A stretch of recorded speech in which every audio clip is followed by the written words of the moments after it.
നമസ്കാരം മലയാളി വാർത്തയിലേക്ക് സ്വാഗതം.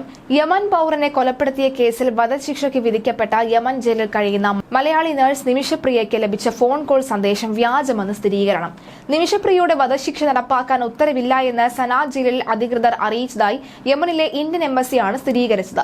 ജയിലിൽ കഴിയുന്ന നിമിഷപ്രിയയ്ക്ക് വനിതാ അഭിഭാഷകയുടേത് എന്ന പേരിൽ ഫോൺ കോൾ ലഭിച്ചതായി റിപ്പോർട്ടുകൾ പുറത്തുവന്നതിന് പിന്നാലെയാണ് ഇന്ത്യൻ എംബസിയുടെ വിശദീകരണം വരുന്നത്. വധശിക്ഷ നടപ്പിലാക്കാൻ ജയിലിൽ അധികൃതർക്ക് അറിയിപ്പ് കിട്ടിയതായി അറിയിച്ചുവെന്ന നിമിഷപ്രിയയുടെ സന്ദേശമാണ് പുറത്തുവന്നത്. ജയിലിലേക്ക് ഒരു അഭിഭാഷകയുടെ ഫോൺ വിളി എത്തിയെന്നാണ് നിമിഷപ്രിയ സന്ദേശത്തിൽ പറയുന്നത്. ആക്ഷൻ കൌൺസിൽ കൺവീനർ ജയൻ ഇടപ്പാളിനെയാണ് ഓഡിയോ സന്ദേശം ലഭിച്ചത്.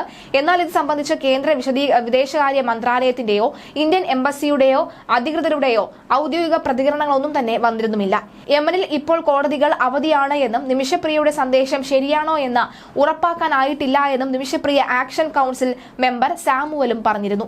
യമനിൽ വധശിക്ഷ കാത്തുകഴിഞ്ഞ മലയാളി നഴ്സ് നിമിഷപ്രിയയുടെ മോചനത്തിനായി കേന്ദ്ര സർക്കാരിന്റെ അടിയന്തര ഇടപെടൽ വേണമെന്ന് Nimishapriya action council vice president Deepa Jose പറയുകയാണ്. നിമിഷ തന്ന സന്ദേശം തള്ളിക്കളയാനാകില്ല. ഇതിനുശേഷം ഒരുപക്ഷെ വധശിക്ഷ നടപ്പാക്കാൻ നടപടികൾ തുടങ്ങാം. ഈ സാഹചര്യത്തിൽ മോചനത്തിനായി കേന്ദ്ര സർക്കാർ ഇടപെടേണ്ടതുണ്ട്. ഇനി കേന്ദ്രത്തിന് മാത്രമേ ഇക്കാര്യത്തിൽ സഹായിക്കാനും കഴിയൂ എന്നും ദീപ ജോസഫ് വ്യക്തമാക്കുകയാണ്. ഇന്നലെയാണ് ജയിൽ അധികൃതർക്ക് വധശിക്ഷയ്ക്കുള്ള അറിയിപ്പ് വന്നു എന്നുള്ള നിമിഷപ്രിയയുടെ സന്ദേശം പുറത്തുവരുന്നത്. ജയിലിലേക്ക് ഒരു അഭിഭാഷകയുടെ ഫോൺ വിളി എത്തിയെന്നാണ് നിമിഷപ്രിയ സന്ദേശത്തിൽ പറയുന്നത്. നിമിഷപ്രിയ ആക്ഷൻ കൌൺസിൽ ഭാരവാഹികളാണ് ഓഡിയോ സന്ദേശം ലഭിച്ചത്. ആക്ഷൻ കൌൺസിൽ കൺവീനർ ജയൻ ഇടപ്പാളിനാണ് സന്ദേശം ലഭിച്ചത്. നേരത്തെ നിമിഷപ്രിയയുടെ മോചനത്തിന് ഇടപെട്ട് ഹൂതി വിമത ഗ്രൂപ്പ് പ്രതിനിധിയുമായി ഇറാൻ ചർച്ച നടത്തിയതായി വിവരം ലഭിച്ചിരുന്നു. ഹൂതി നേതാവ് അബ്ദുൽ സലാലുമായി ഇറാൻ വിദേശകാര്യമന്ത്രി അബ്ബാസ് അരാക്ചിയാണ് സംസാരിച്ചത്.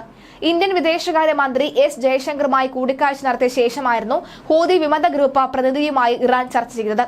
നിമിഷപ്രിയയെ മോചിപ്പിക്കുന്ന വിഷയം ചർച്ച ചെയ്യാനാണ് ഇറാൻ വിദേശകാര്യമന്ത്രിയാണ് ദ ഹിന്ദു ദിനപത്രത്തിന് നൽകിയ അഭിമുഖത്തിലും വ്യക്തമാക്കിയത്. ഇക്കാര്യത്തിൽ കഴിയുന്നത് ചെയ്യാം എന്നാണ് ഹൂതി നേതാവ് മറുപടി നൽകിയത് എന്നും അദ്ദേഹം പറയുന്നു. യമനുമായി ഇക്കാര്യത്തിൽ ചർച്ചകൾ നടക്കുന്നുണ്ട് എന്ന് ഇറാൻ വിദേശകാര്യമന്ത്രി മുൻപ് അറിയിച്ചിരുന്നു. യമനിലെ കൂടുതൽ മേഖലയും ഹൂതികളുടെ നിയന്ത്രണത്തിലായതിനാലാണ് ചർച്ചകൾക്ക് ഇറാന്റെ സഹായം ഇന്ത്യ തേടിയത്. കൊല്ലപ്പെട്ട യമൻ പൗരന്റെ കുടുംബത്തിന് ദയാധനം നൽകി മോചനം സാധ്യമാക്കാൻ നിമിഷപ്രിയയുടെ അമ്മ നിലവിൽ യമനിൽ തങ്ങുകയാണ്. നിമിഷപ്രിയയുടെ കുടുംബത്തിന്റെ ആവശ്യപ്രകാരം വിദേശകാര്യ മന്ത്രാലയത്തിന്റെ അക്കൌണ്ടിലൂടെ $40,000 കൊല്ലപ്പെട്ടയാളുടെ കുടുംബത്തിന് കൈമാറിയെന്ന് കേന്ദ്രമന്ത്രി കീർത്തിവർദ്ധൻ സിംഗ് അറിയിച്ചിരുന്നു. ഇനിയുള്ള നടപടികൾക്കായി നിമിഷപ്രിയയുടെ കുടുംബവും കൊല്ലപ്പെട്ടയാളുടെ കുടുംബവും തമ്മിൽ ചർച്ച തുടരുകയാണ് എന്നും വിദേശകാര്യമന്ത്രി പറഞ്ഞിരുന്നു. നിമിഷപ്രിയയുടെ അമ്മയ്ക്ക് യമനിലേക്ക് പോകാൻ സൗകര്യം ഒരുക്കുകയും ചർച്ചയ്ക്ക് പവർ ഓഫ് അറ്റോർണിയെ നിയോഗിക്കുകയും ചെയ്തു. ഒരു അഭിഭാഷകന്റെ സഹായം വിദേശകാര്യ മന്ത്രാലയം ഫണ്ട് ഉപയോഗിച്ച് ഉറപ്പാക്കുകയും ചെയ്തു. ആക്ഷൻ കൌൺസിൽ കൊല്ലപ്പെട്ടയാളുടെ കുടുംബത്തിന് നൽകാൻ പിരിച്ച ബ്ലഡ് മണി യമനിൽ എത്തിക്കാനും സഹായം നൽകി. എന്നാൽ മോചനം സാധ്യമാക്കാൻ രണ്ട് കുടുംബങ്ങൾക്കും ഇടയിൽ നടക്കുന്ന ചർച്ച വിജയിക്കേണ്ടതുണ്ട് എന്നുമായിരുന്നു മന്ത്രിയുടെ മറുപടി. 2017 ജൂലൈയിൽ അറസ്റ്റിലായ നിമിഷപ്രിയയ്ക്ക് 2020 വധശിക്ഷ വിധിച്ചത്. നിമിഷപ്രിയ നൽകിയ അപ്പീലുകളെല്ലാം തള്ളിയിരുന്നു. ബ്ലഡ് മണിയുടെ രണ്ടാം ഘട്ടം നൽകുന്നത് തടസ്സപ്പെടുത്തിയതിന് പിന്നാലെയാണ് യമൻ പ്രസിഡന്റ് വധശിക്ഷ ശരിവെച്ചു എന്ന റിപ്പോർട്ടുകൾ പുറത്തുവന്നത്. ഏതായാലും ഇന്ത്യൻ എംബസി അംഗങ്ങളുടെ ഒരു ശബ്ദ സന്ദേശം പുറത്തു വന്നിട്ടുണ്ട്. ആ ശബ്ദ സന്ദേശം ഒന്ന് കേൾക്കാം. ഇതുവരെയുള്ള നമുക്ക് ഇങ്ങനെ എന്തെങ്കിലുമൊക്കെ ഇൻഫർമേഷൻ ജയിലിൽ നിന്നോ അല്ലെങ്കിൽ ഇങ്ങനെ മേജറായിട്ടുള്ള ഇൻഫർമേഷൻസ് ഒക്കെ നമുക്ക് കിട്ടിയിട്ടുള്ള നിമിഷപ്രിയയിൽ നിന്ന് തന്നെയാണ്. അപ്പോൾ എൻ്റെ കയ്യിൽ നിമിഷപ്രിയ അയച്ച മെസ്സേജും ഉണ്ട്. ഇതും ഒരു മേജർ ഇൻഫർമേഷനായിട്ട് തന്നെ നമ്മൾ കരുതുന്നു.